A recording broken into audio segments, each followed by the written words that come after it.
नमस्कार। चीन की एक बहुत बड़ी चालाकी को भारत ने एक्सपोज कर दिया है और आपको बताते हैं कि ये चालाकी क्या है। बहुत विस्तार से बताएंगे और आपको ये भी समझाएंगे कि पूरी दुनिया से 24 लाख लोगों की चीन कैसे जासूसी कर रहा था। चीन की इस जासूसी के पीछे किसकी चाल थी, किसकी सोची समझी साजिश थी और भारत में किन किन लोगों की जासूसी की गई है। सबसे बड़ा नाम प्रधानमंत्री नरेंद्र मोदी का है। आपको भी पता है कि इस वक्त पूरी दुनिया में नरेंद्र मोदी जिस तरह से फेमस हो रहे हैं, जिस तरह से उनकी लोकप्रियता बढ़ी है, उसको देखकर चीन घबराया हुआ है और हाल में उनकी अगुवाई में भारत ने जबरदस्त जवाब दिया है चीन को। इस बात से चीन और बौखलाया हुआ है। खबर यह है कि प्रधानमंत्री मोदी की चीन जासूसी कर रहा है। दूसरा जो बड़ा नाम है वो है राष्ट्रपति रामनाथ कोविंद का। खबर यह है कि राष्ट्रपति रामनाथ कोविंद के साथ साथ उनकी पत्नी की भी चीन ने जासूसी की है ताकि कुछ इंफॉर्मेशन हाथ लगे भारत के खिलाफ।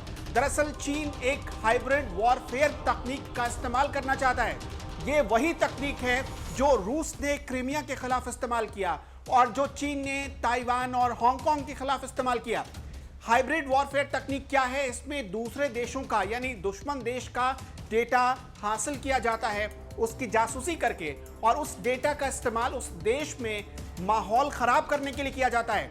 ये डेटा राजनीति से जुड़े हुए लोगों का हो सकता है, स्पोर्ट्स से जुड़े हुए लोगों का हो सकता है, सामाजिक संस्था या सेवाओं में लगे लोगों का हो सकता है, ब्यूरोक्रेट्स का हो सकता है या बड़े मंत्रियों का हो सकता है। अब जब मंत्री का जिक्र हुआ है तो बता दें पूरी लिस्ट है केंद्रीय मंत्रियों की जिसमें राजनाथ सिंह का भी नाम है। अभी आपको भी पता है कि राजनाथ सिंह इस वक्त देश के रक्षा मंत्री हैं और उनका भी इसमें नाम शामिल है। इससे पहले वो गृह मंत्री रह चुके थे। जब मोदी 1 की सरकार थी उसमें वो गृह मंत्री रह चुके थे और अब रक्षा मंत्री हैं। यानी बहुत जरूरी इंफॉर्मेशन उनके पास होगी, लेकिन उनकी भी जासूसी चीन ने करवाई है। इसके साथ साथ स्मृति ईरानी की भी जासूसी करवाई गई है और स्मृति ईरानी के साथ साथ उनके पति जुबिन ईरानी की भी जासूसी करवाई गई है।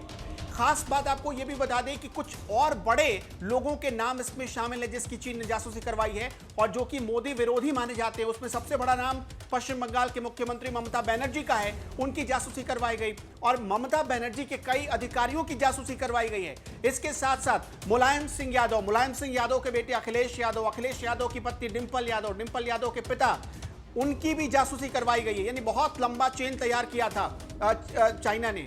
इसके साथ साथ कुछ बड़े मुख्यमंत्रियों की जासूसी करवाई गई जिसमें महाराष्ट्र के मुख्यमंत्री उद्धव ठाकरे का नाम शामिल है, छत्तीसगढ़ के पूर्व मुख्यमंत्री रह चुके रमन सिंह का नाम शामिल है, मध्य प्रदेश के मुख्यमंत्री शिवराज सिंह चौहान की जासूसी करवाई गई है। साथ ही आपको ये बता दें ओडिशा के मुख्यमंत्री नवीन पटनायक की जासूसी करवाई गई है और तो और बसपा प्रमुख मायावती और पूर्व बसपा प्रमुख काशीराम तक की जासूसी, काशीराम से जुड़े जानकारियां भी हासिल की गई है चीन की एक संस्था की तरफ से। हम आपको संस्था का नाम बताएंगे और समझाएंगे कि ये संस्था कैसे काम करती है, लेकिन जरा उन नामों की लिस्ट को पहले आप सुनिए और समझिए। कुछ और बड़े नाम हम आपके सामने बताने जा रहे हैं जिसमें लालू प्रसाद यादव का नाम शामिल है। आपको पता है लालू प्रसाद यादव नरेंद्र मोदी के धुर विरोधी माने जाते हैं। उनकी भी जासूसी करवाई गई, कई पॉलिटिकल पार्टियों की जासूसी करवाई गई है ताकि चीन को इससे कुछ हासिल हो सके। 250 ब्यूरोक्रेट्स की जासूसी करवाई गई है। आप समझिए कि ब्यूरोक्रेट्स की जासूसी का मतलब क्या है, क्योंकि तमाम फाइलों की जानकारी उनके पास मौजूद होती हैं। कुछ बड़ी जानकारियां, कुछ बड़े फाइल, कुछ बड़े डील अगर साइन होने हैं, यह ब्यूरोक्रेट्स को पता होता है। 12 ऐसे ब्यूरोक्रेट पुलिस ऑफिसर हैं जो इस वक्त बहुत बड़े ओहदे पर बैठे हैं, उनकी जासूसी करवाई गई है।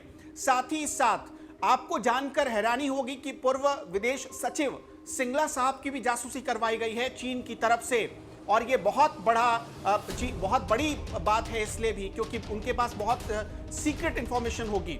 इसलिए भारत पर बहुत बड़ा खतरा है चीन की इस जासूसी की वजह से। अब आपको एक और पहलू इसका बताते हैं। जो चीफ ऑफ डिफेंस स्टाफ है हमारे जनरल बिपिन रावत, उनकी भी जासूसी करवाई गई है और साथ ही साथ तकरीबन 10 ऐसे सेना के अधिकारी हैं या पूर्व अधिकारी हैं जिसमें एयरफोर्स, नेवी के कमांडर इन चीफ, आप समझिए जो उनके प्रमुख रह चुके हैं, उनकी तक जासूसी करवाई गई है चीन की एक संस्था की तरफ से। अभी तक मैंने इन नामों की लिस्ट आपको बताई और आपको अब समझाते हैं कि दरअसल कैसे पूरी दुनिया में 24 लाख लोगों की जासूसी चीन करवा रहा है और उनमें कौन कौन से देश शामिल हैं। इसमें सबसे बड़ा नाम अमेरिका का है क्योंकि आपको भी बताया कि चीन सुपर पावर बनना चाह रहा है और इस वक्त सुपर पावर का खिताब सिर्फ अमेरिका के पास है। अमेरिका और चीन में हाल में बन नहीं रही, खास तौर पर जब से कोरोना के मामले आए हैं या जब से कोरोना का केस आया, कोरोना आया है, तब से अमेरिका और चीन के बीच ठनी हुई है। इसके पहले चीन ने लगातार कोशिश की कि वो सुपर पावर बन जाए, लेकिन अमेरिका ने हर बार उसकी मंशा पर पानी फेर दिया है। इसलिए चीन और अमेरिका से नाराज है और वो अब अमेरिका के लोगों की जासूसी करवा रहा है वहां की सरकार के खिलाफ, और ये बहुत पहले से कर रहा है। हम आपको वो तारीख भी बताएंगे, वो साल भी बताएंगे। इसमें ब्रिटेन का नाम शामिल है, क्योंकि आपने भी सुना, देखा होगा अभी हाल ही में जब कोरोना के मामले सामने आए, तब ब्रिटेन ने चीन का बहुत पुरजोर तरीके से विरोध किया था और चीन पर फाइन लगाने तक की बात कह दी थी। ब्रिटेन की जासूसी करवाई गई है, ऑस्ट्रेलिया की जासूसी करवाई गई है, ऑस्ट्रेलिया के जो प्रधानमंत्री हैं टर्नबुल, उनकी जासूसी करवाई गई है, ये खबर आ रही है।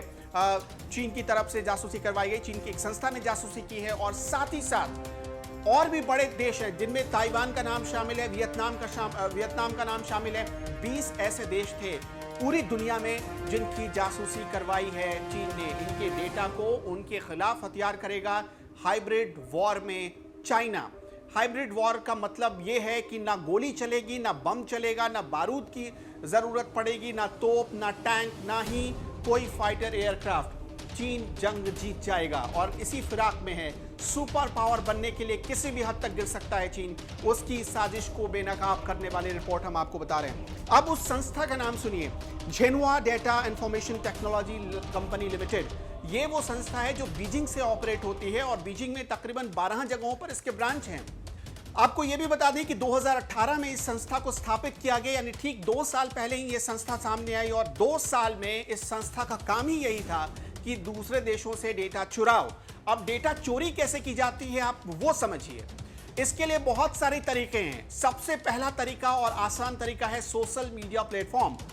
चीन है, आपने देखा कि चीन की कई ऐसे ऐप्स थे जो जैसे हाल में अभी मोदी सरकार ने बैन कर दिया, पाबंदी लगा दी गई उस पर और उन्हें बाहर कर दिया गया। क्यों? क्योंकि डेटा लीक होने का खतरा था। इन ऐप्स के जरिए झेनुआ इंफॉर्मेशन टेक्नोलॉजी ने कोशिश की कि सबसे पहले डेटा चुराएं। इसके अलावा फेसबुक, यूट्यूब, गूगल और बाकी और चीज़ों के जरिए, प्लेटफॉर्म्स के जरिए कोशिश की गई। लेकिन जो सबसे बड़ा हथियार अपनाया झेनुआ इंफॉर्मेशन ने, वो हथियार था न्यूज़ वेबसाइट्स। न्यूज़ वेबसाइट्स के जरिए ही सबसे ज़्यादा उसने घुसपैठ की कोशिश की। और आपको ये भी बता दें कि कई न्यूज़ एडिटर, जिसमें सुधीर चौधरी का नाम शामिल है, जिसमें राजदीप सरदेसाई का नाम शामिल है, द हिंदू के एडिटर का नाम शामिल है, बहुत लंबी लिस्ट है। कई न्यूज़ एडिटर्स की जासूसी करवाई इस कंपनी ने, इस एजेंसी ने। और ये क्यों करवा रहा था जासूसी? क्योंकि जो डेटा हासिल हो सके उसे भारत के खिलाफ ही इस्तेमाल किया जाए। आपको इसलिए हम बार बार आगाह करते हैं, या प्रधानमंत्री मोदी आगाह कर रहे हैं कि चीनी सामानों का क्यों अब जरूरी है बहिष्कार करना। आप जाने अनजाने गलती कर रहे हैं चीनी सामानों का इस्तेमाल करते हुए, और इस वजह से आज अगर आप सेफ हैं तो इसके पीछे भी यही वजह है कि भारतीय सरकार ने, यानी भारत की सरकार ने चाइनीज ऐप्स को फौरन बैन किया और एक कड़ा संदेश दिया है। अभी भी अगर चीन ये कोशिश करता रहेगा तो मुंह की खाएगा, क्योंकि सरकार को अब उसकी जालसाजी का, क्योंकि सरकार को अब उसकी इस साजिश का पता चल चुका है और सरकार एक बड़ा एक्शन लेने की तैयारी कर रही है।